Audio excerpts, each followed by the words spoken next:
want to give thanks to one of our sponsors, CytoDefend. Look, at a time like this, I think that our immune system and keeping our immune system up right now is more important than ever. I can also tell you that I pay attention to the things that keep my immune system on par and healthy. So glad that CytoDefend is one of our sponsors here on Cell TV, and it's a product that I use, my family uses, and hopefully you'll check it out. And by the way, you can check it out with the link right here below. If you want to try a free bottle, you can actually get a free bottle, just pay the shipping. And I think you'll reorder after that, but check it out. If you're listening to this podcast and want to access the amazing CytoDefend product Dr. Pompa just mentioned, please visit freeimmunity.com. Again, that's freeimmunity.com.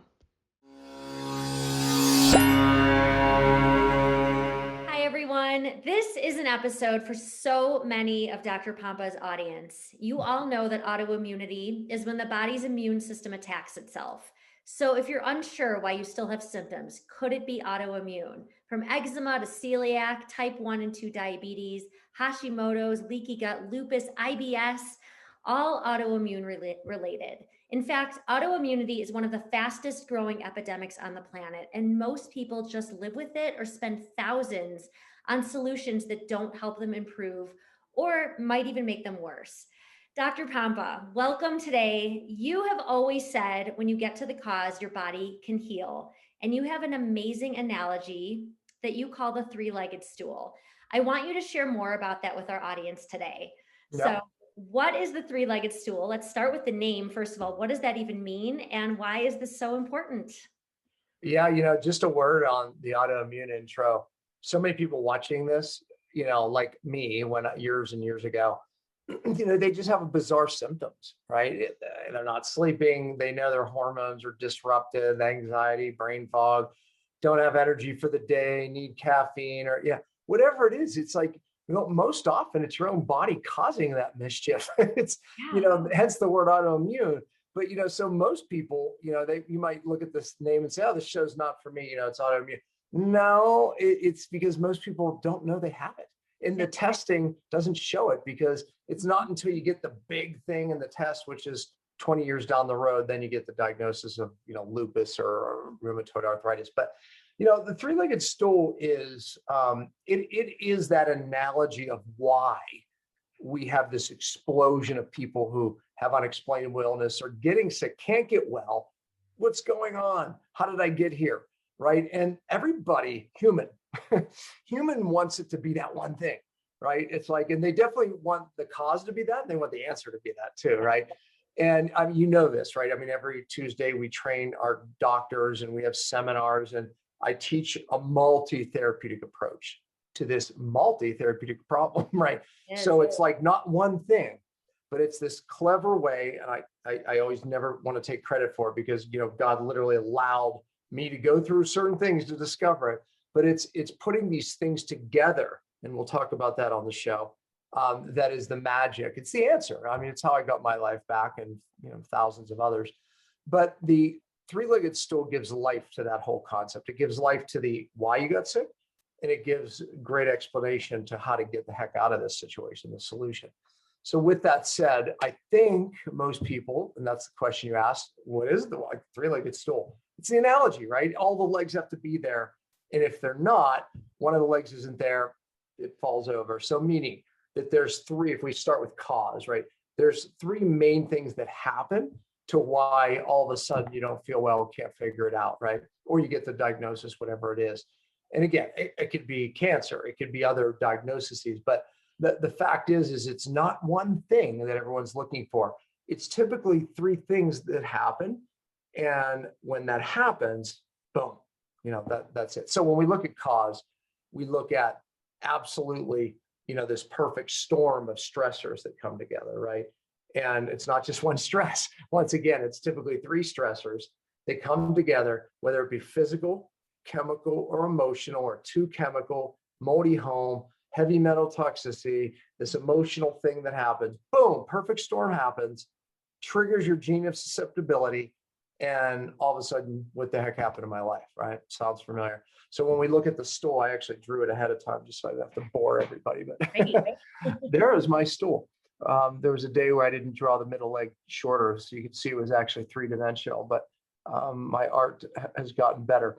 All right, so I mentioned, well, let me start here actually. And that little short leg, I don't know if you can read it, but it says stress. It really should say stressors. I drew it too short, but stressors, meaning that physical, chemical, or emotional, that typically happens in three, and that's that perfect storm.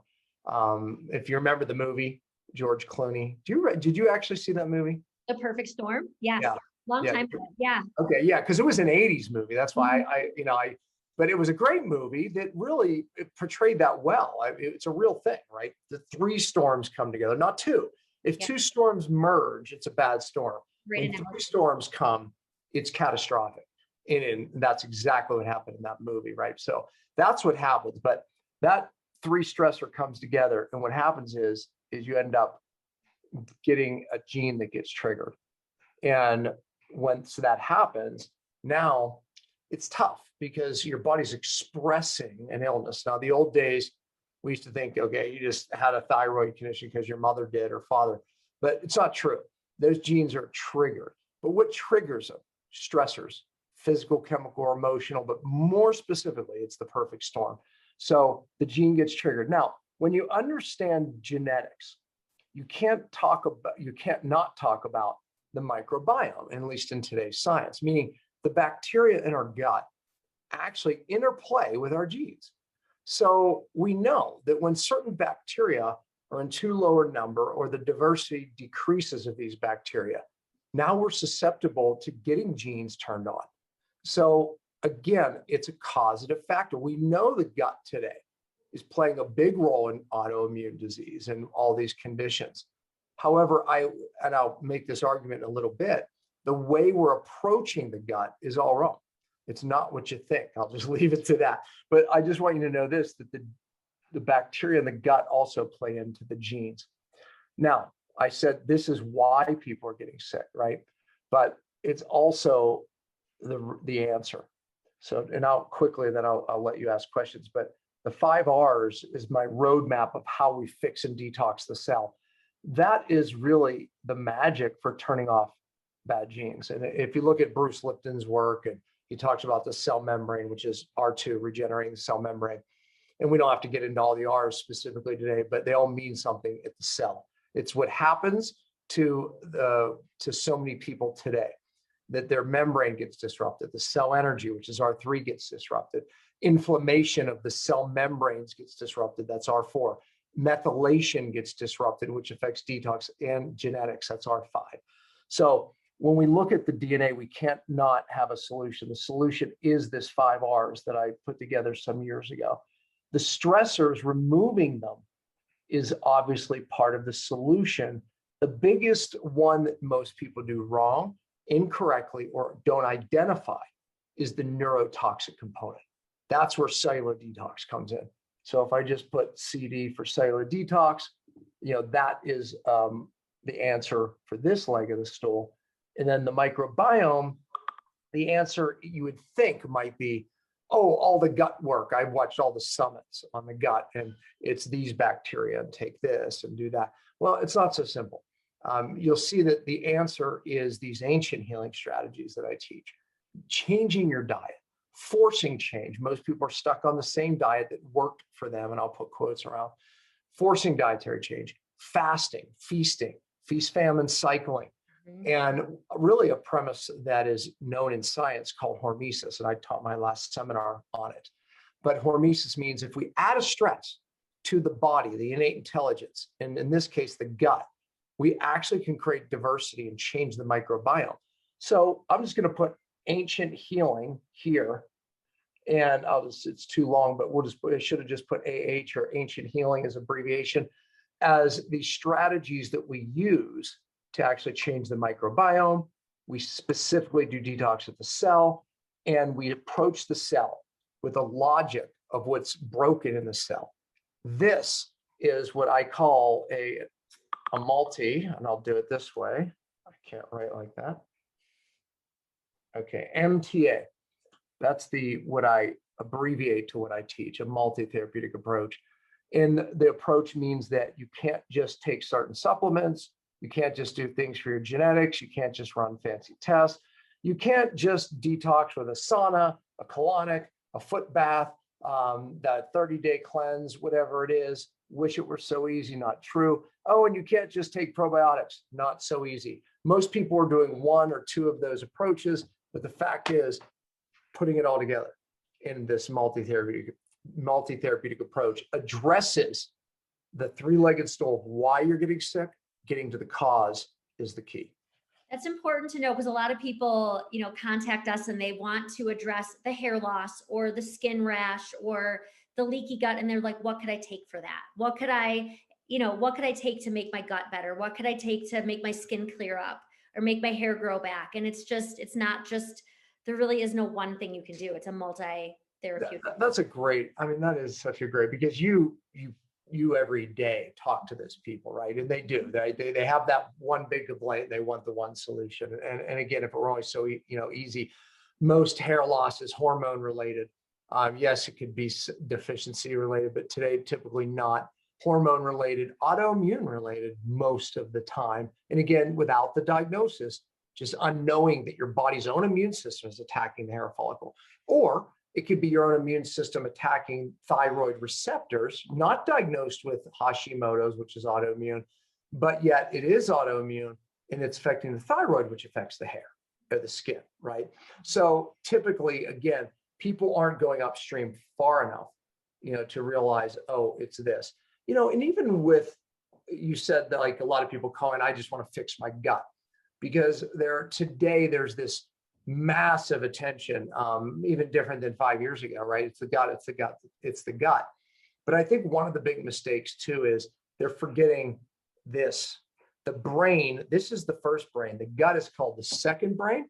But yet this was ignored for a long time. Now this almost has more attention. Now everyone's forgetting about this. This is ultimately what heals and runs your body every day.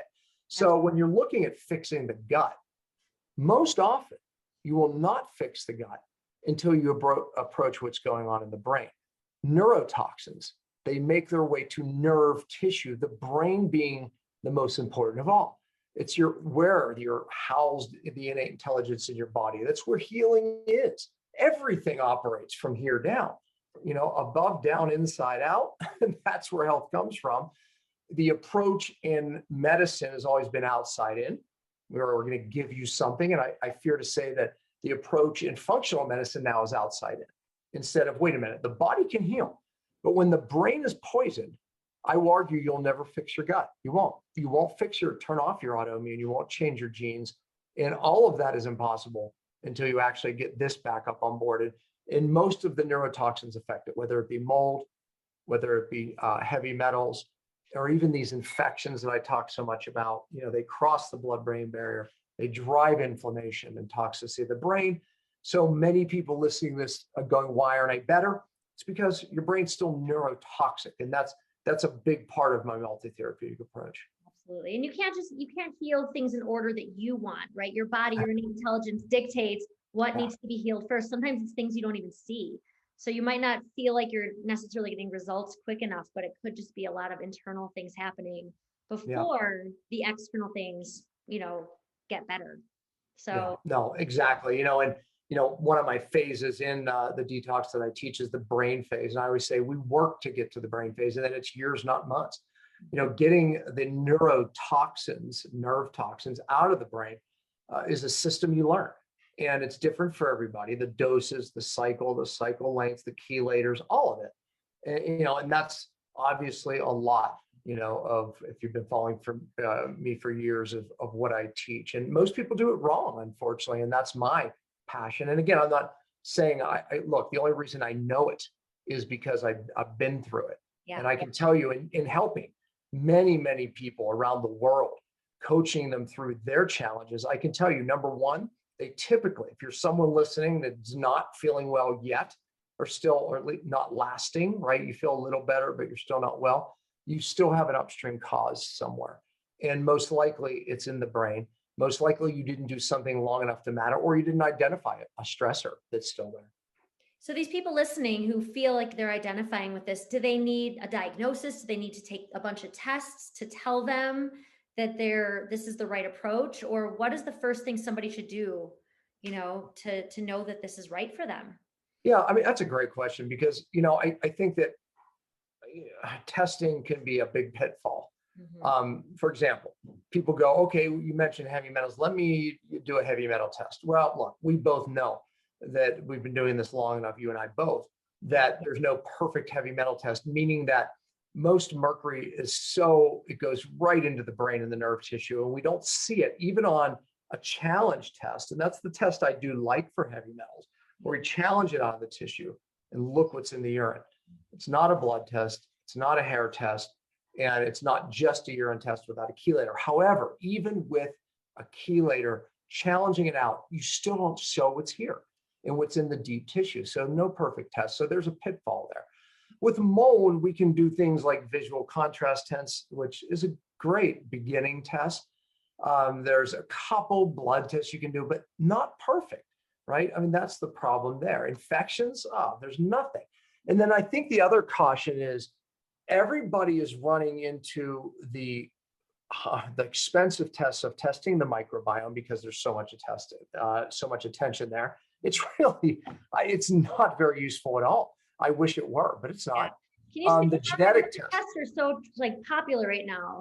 These microbiome tests that they tell you what's going on and what probiotics you might need, and why are you not such a fan of those? Look, if it were so easy to fix the gut and the microbiome by probiotics, I mean, look, Ashley, you meet with more people than I do every day.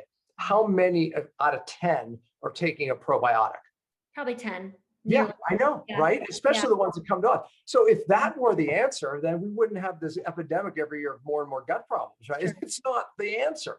And again, I'm not saying it shouldn't be part of your arsenal. And we have a very unique way that we teach on what to do with probiotic, but it's not the answer in itself, right? It's like, so it just can't be just, that. But what was the point I was making before that though? Well, anyway. Microbiome. Oh, the testing. Yeah. So the testing, it's ultimately, it hasn't gotten us anywhere. And like you said, if anything, people wanted the test to be like, take these bacteria and take these killers because you have too many of these bacteria. We're not even clear on that because the killers, they're realizing that actually we need these guys and it's the balance of them. And we're trying to call what is out of balance and what should this be? It's nowhere near. I think the only thing we really got out of the gut testing is the fact that people that are very healthy seem to have a diverse, meaning all types of different bacteria, people unhealthy, not. That's really about it. And then the genetic testing, I think, is even more dangerous that people are doing because we wanted it to be, and I got caught up in it for a while, we wanted it to be, oh, here's how we treat this person. Yeah. And we're going to be able to, customize our treatments and our diets based on the genetics. It is so far not true. MTHFR, just in the last how many years, that's the famous one. People running around, I'm the MTHFR positive, I'm MTHFR homozygous. It's like, now we know just in the last few years, there's all these pathways around it. It virtually means nothing, honestly. I mean, I like to give it some credit and all right, it gives us some clues if we're on a treasure hunt, right? It gives us some clues. That's about it. Do you really want to pay for clues, I guess, is the question. So not a fan, and the reason I discuss those tests is because they're very in vogue right now, right? Yeah. So, look, I think that testing has its place, and I'm not saying it doesn't, right? I mean, there's a time to do it. But you know what? The best thing to answer your question now is a really good history.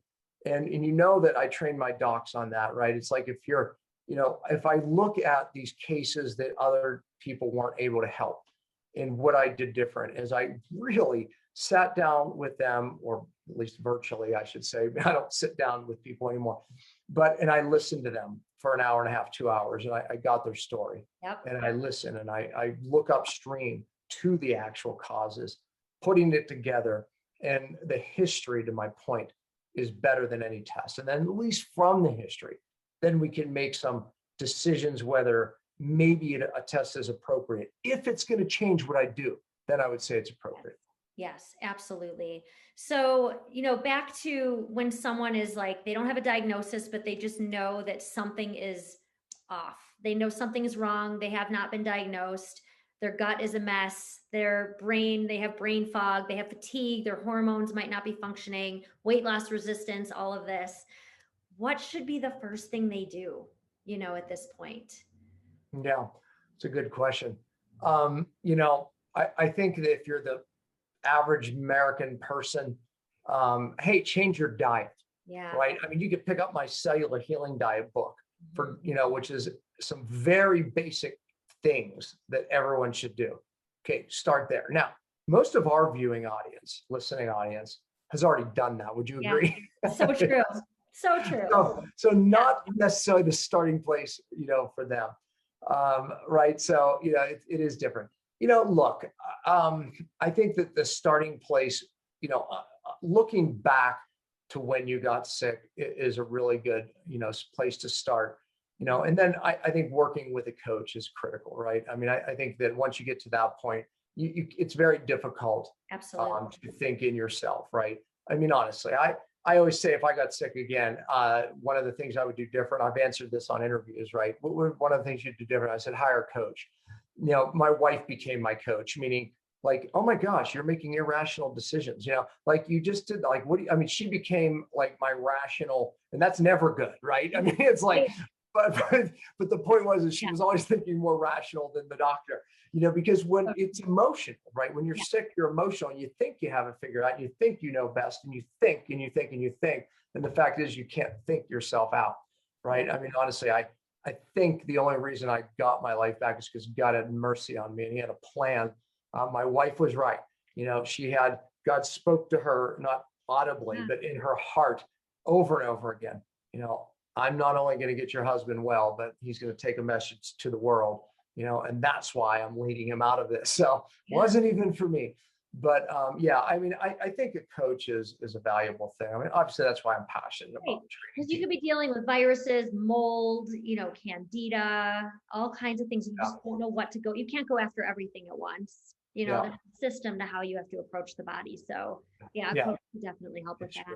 Yeah. And what's good to remember too, right, about the perfect storm is you could have even siblings, and one might be eating healthy, doing everything right, and they're the one who get that perfect storm. Maybe they're just dealing with more stressors in their life.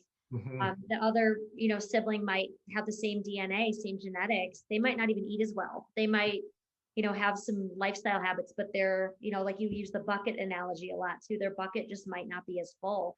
So I sometimes get clients go, why is my sister like in a much better place? And she doesn't even eat as healthy as I do. She doesn't do all the things that I've been doing. And, a lot of it is just, it's that perfect storm. It's just all of it. And the bucket theory, it's not my theory, but it's been around for a long time. I mean, in utero, we're exposed to certain toxins, right?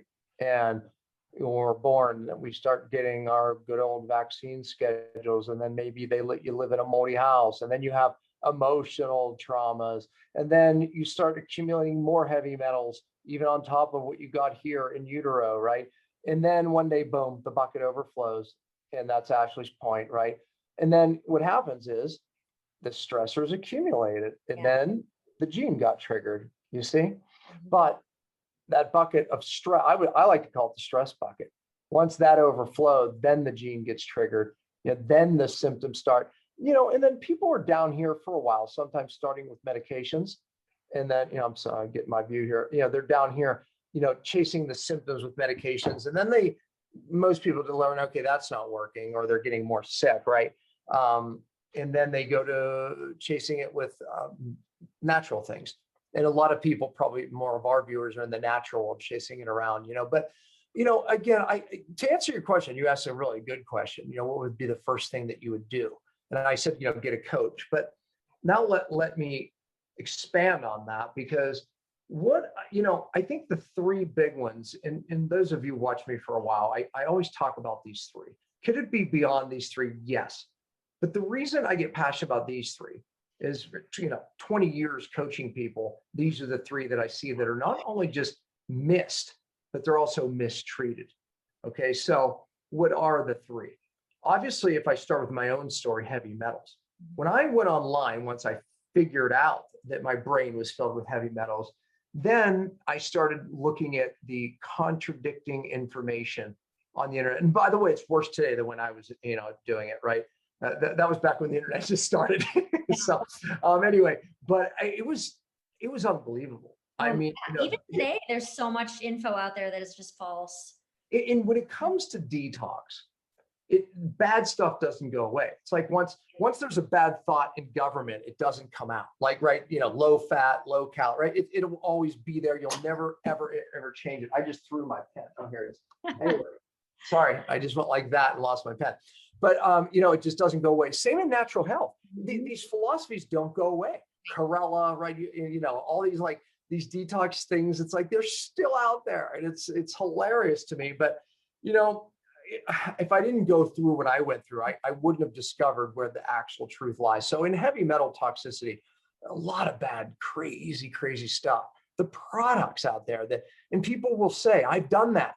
And it's like, and you hear it now, Ashley, right? It's like, oh, I've done that. What have you done? And it's like, oh God, it's always the same. It's always the same, right? People say I did a 2-month detox and I didn't get better. We know that it takes a lot longer than 2 months typically. Absolutely.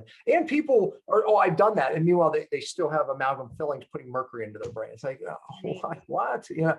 So anyways, that's one pitfall. I mean, the other is mold.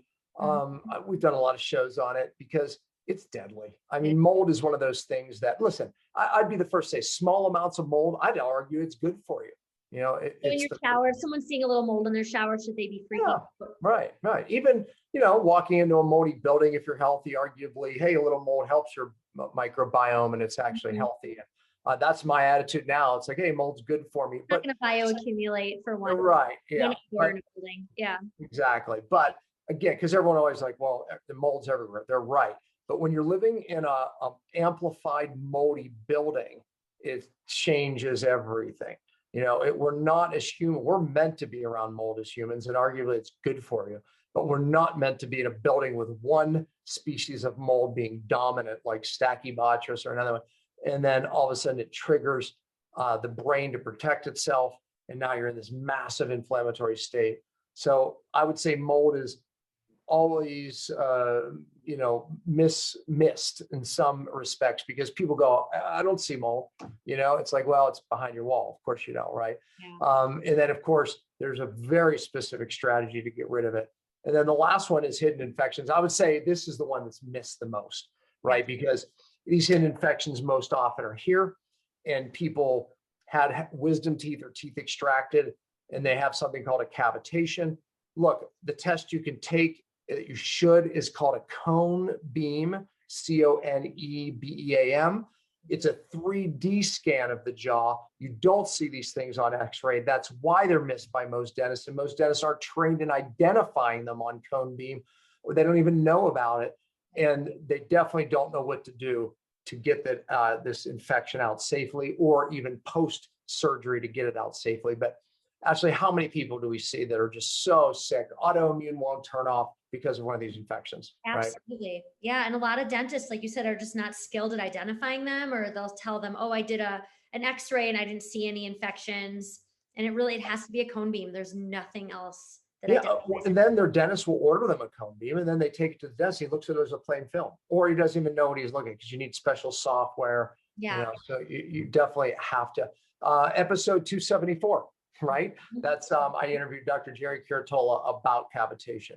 And my wife you'll see her in the dental chair there, and what we discovered, you'll see her cone beam in that episode. So, but and again, what we do after this is critical because these infections are typically systemic. And by the way, when we talk about people not being able to fix the gut, the oral microbiome is critical to the gut microbiome, and you can't fix this without addressing this. So you could do all of the best therapies, treatments in the world for the gut, but if these pathogens are hiding in these caves, these infections, and by the way, they have no pain most often. You don't know they're there. Yeah. You had them. Matter of fact, tell your story very quickly. I had 4 cavitations. I didn't feel anything. I never noticed anything was wrong. I never felt like puffy or inflamed or anything like that. But looking back, I had 4 wisdom teeth pulled when I was probably 19, 20 years old. And at the time I was really infected. I went on major antibiotics after my surgery back then. And I just knew that there was no way that they were healed properly. I just knew it. So I got a cone beam. Sure enough, I had 4 really deep cavitations and went to a very skilled dentist and got them taken care of. And, you know, the pathology report came back. You saw it. There was definitely some mold and candida. And Yeah. By the way, that's it. We can take a pathology report and look at the different pathogens. You know, look, I mean, I don't even think we've had this conversation because this is actually recent that you just got that. How long ago was it now? 2 months? I think. Yeah, not that long ago. Yeah. Mm-hmm. Yeah. So looking at your history that you could speak to a little bit, how do you feel that applied? Like, you know what I'm saying? Like, you know, I mean, you have your own passion of why you're in this space. Example, I've always had gut issues, always. And I could never figure, I've done all the fasting. I do, you know, lots of, you know, rotating of different diets. I eat gluten-free, I eat grain-free. I was like, why is my gut always a mess? And I really think everything was just up here. I remember you saying once, you can't heal the gut if you don't address infections in your mouth. And that's when the light bulb went off. And I was like, I know that's it. I know that's why, like, I can take all the gut supplements and nothing is getting to my gut. What's changed? I literally haven't even asked you this question. I know. You and I are so busy. We're always like back and forth on. I know. We don't have to talk about ourselves. I know. No, my gut. I mean, even in the 2 months since, I mean, I did an amazing infection protocol, ear infection protocol after my surgery. I mean, seriously, just in 2 months, my gut is so much better. Like, I'm just not getting the bloating. I just don't feel the dysbiosis anymore. Like, it really feels like I've done a lot of healing just in a couple of months of just clearing out. And clearly it was all stemming from my mouth. So it's crazy. You know, you went to a really good guy. You know, the surgery has to be done. And you know, surgery, it's now they do it with lasers. I mean, it's pretty amazing what they do. It was it wasn't terrible. See, I was walking around New York after mine. I mean, honestly, so yeah. Yeah, I didn't take any medications. I mean, she just gave me a tiny local anesthetic, and I was back home within 2 hours. So it was easy. It wasn't bad. Yeah, but yet it's so critical and missed, right? And when we look at drivers of autoimmune, I would almost put infection at the top. And again, you know, you didn't know you had those. I didn't know. And so many people in the, you know, alternative health space, they never even were checked. You know, and then you have the opposite. It's like dentists they may do proper amalgam silver filling removal, but yet know very little about how to do that process, right? And caution folks, you know, make sure you go to someone who does this. You know, lasers are the new treatment, but also there's something called PRF, where they take your own blood, and it's plasma-rich fibrin, where they put in there to actually make sure that bone heals again. Because in the old way of doing it, 50% of the time, you'd end up with a cavitation again and not knowing. And then most people are going, oh, I did that. And they still have an infection driving their autoimmune.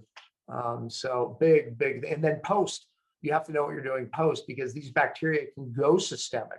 They want to survive. And that's a problem as well. Yeah. So you can't really treat an infection until you remove the source, right? You can't just say, I think I have infections, let's do an infection protocol. You just beat it back, right? You just, and you may go, yeah, but I do that, and I address my parasites and I feel better. But again, we find, I just saw a path report this week, and it had parasites in it, right? So it's like, you know, no wonder you can't get rid of them down here. Candida, right? Candida, you know, even protects itself in and around heavy metals. I could never get rid of my candida until I got my heavy metals down. So exactly. I mean, I think it's very in vogue also in our space to do these pathogen protocols. But if you have one of these upstream sources, it's just, I don't want to say it's a waste of time, because sometimes you just have to knock back the infection. Absolutely. But it's not going to be a lasting result, is the point.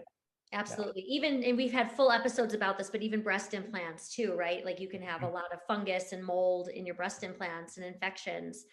And, you know, it could just be a major source that is. You know, you just brought up one other big problem today, right? It's not one of the three, but, you know, breast implants house all three of the things I just said, meaning they have hidden infection. is another source, beyond the mouth. And by the way, if it's here, now it's going to be here because they can hide from the immune system. They have heavy metals. If you get your the company that makes your implant, look at the ingredients. Heavy metals will be there, and it's bizarre, but it's loaded with mercury, lead, arsenic. I mean, all of these like bizarre heavy metals. And then it also has mold. These things produce mold around them in the capsule. So we've done several cell healing TVs. If you're someone sick wondering, could this be it? Watch those, because don't hear it from me. Yeah. Hear it from a woman who had breast implants and discovered it was And it was one of the time we see quick turnaround when women get their explants, we're just like, they can sometimes feel better within a couple of days, like even just post surgery, just like they know that was the thing.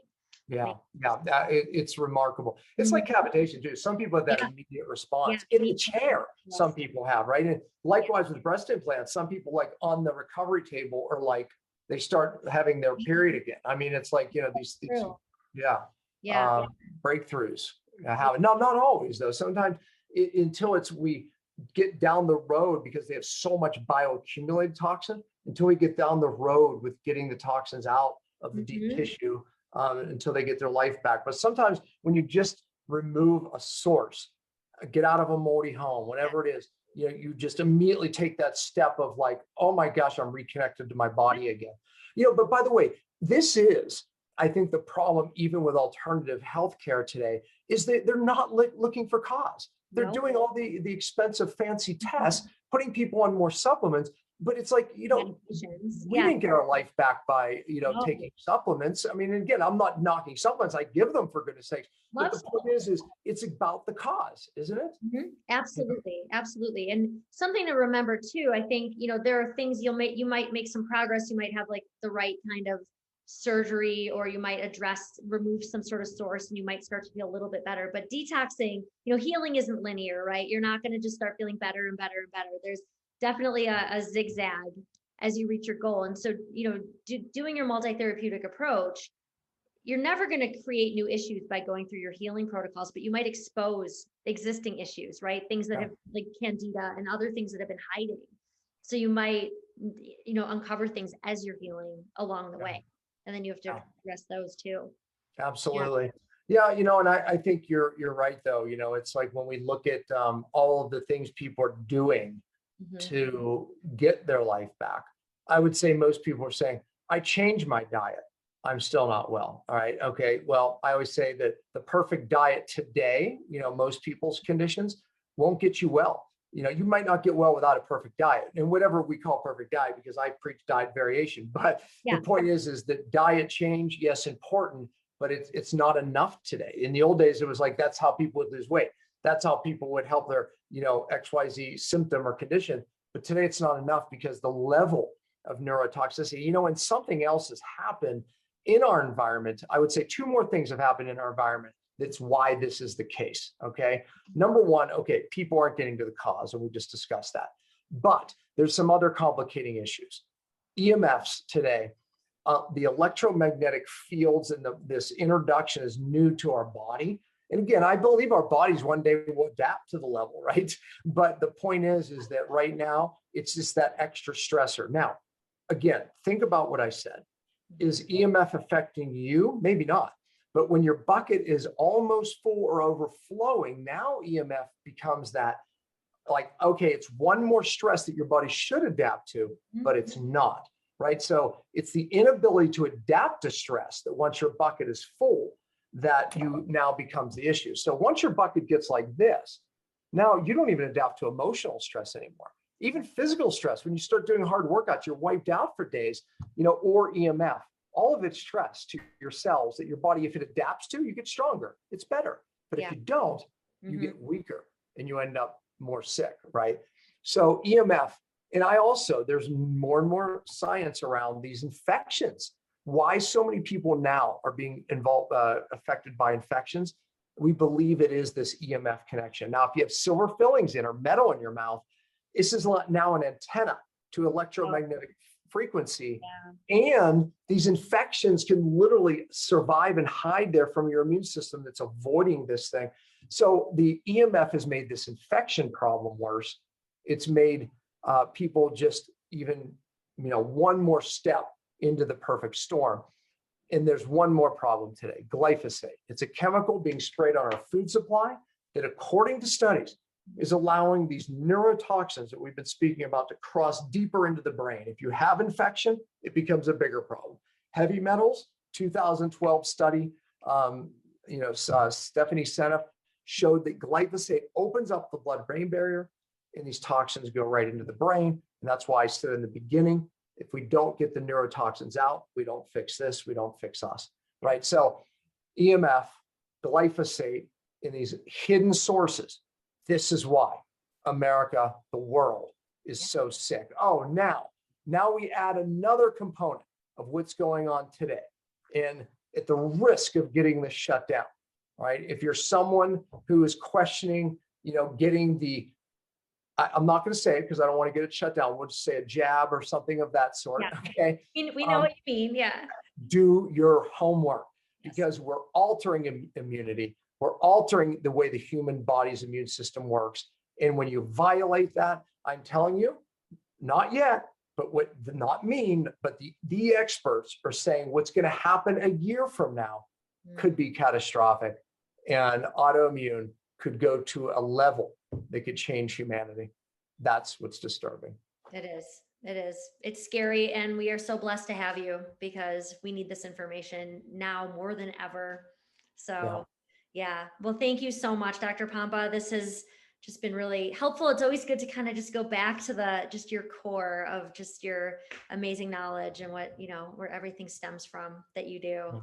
So awesome. Yeah. Well, no one brings me through the interview better than you because you know it. Yeah, I do, but I still love hearing about it and I learn something new every time. So yeah. Well, thanks so much. And thank you everybody for joining. Have a good one. Hey, I want to tell you about one of our sponsors, Cyto Detox.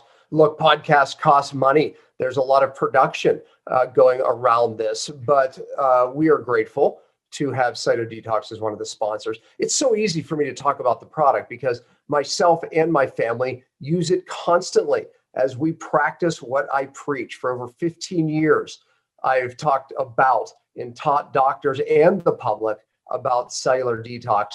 And I'll tell you, Cyto was a breakthrough. Cyto was a breakthrough for us. And it's changed so many lives. So we're grateful that they sponsor Cellular Healing TV. It makes sense, doesn't it? They should.